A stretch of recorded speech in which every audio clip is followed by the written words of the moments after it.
YCP నేతలు తమ పొలం కబ్జా చేశారని సత్యసాయి జిల్లా కలెక్టరేట్లో జరిగిన ప్రజా సమస్యల పరిష్కార వేదికలో జవాన్ ఫిర్యాదు చేశారు. గోరంట్ల మండలం పాలసముద్రం పంచాయతీ రాగిమూలపల్లిలో తమ భూమిని కొందరు ఆక్రమించుకున్నారని జవాన్ చౌడేష్ తెలిపారు. 3 ఏళ్లుగా కలెక్టరేట్ చుట్టూ తిరుగుతున్న అధికారులు స్పందించడం లేదన్నారు. కబ్జా చేసిన తమ భూమిని తిరిగి ఇప్పించాలని వినతి పత్రం ఇచ్చారు.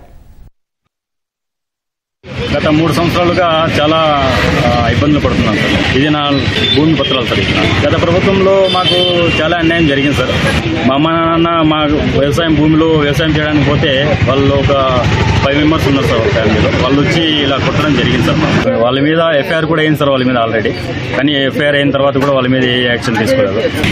గత ప్రభుత్వంలో కలెక్టర్ గారి దగ్గర కూడా రావడం జరిగింది సార్. అప్పుడు కూడా సరిగా నాకు స్పందించలేదు సార్. ఒక సంవత్సరం నాకు 1 మంత్ 2 మంత్స్ లీవ్ దొరుకుతుంది సార్. నాకు ఆ 1 మంత్ 2 మంత్స్ కూడా నేను మా భార్య పిల్లలతో మా అమ్మ మా నాన్నతో గడపడం కూడా కష్టమవుతుంది సార్. ఎందుకంటే ఇలా వచ్చినప్పుడల్లా ఇలా తిరగడం ఆఫీసుల చుట్టూ ఇలా కలెక్టర్ ఆఫీస్ గారి దగ్గరికి, ఎస్పీ ఆఫీస్ గారి దగ్గరికి, పోలీస్ స్టేషన్కి, ఇలా తహసీల్దార్ ఆఫీస్ గారి దగ్గరికి ఇలా తిరగడమే నాకు టైం సరిపోతుంది సార్. నా భూమి నాకు ఇప్పించిందిగా, నా భూమి నాకు పొందేటట్టుగా మీరు న్యాయం చేస్తారనే ఉద్దేశంతోనే కోరుకుంటున్నాను సార్ నేను ఇలా.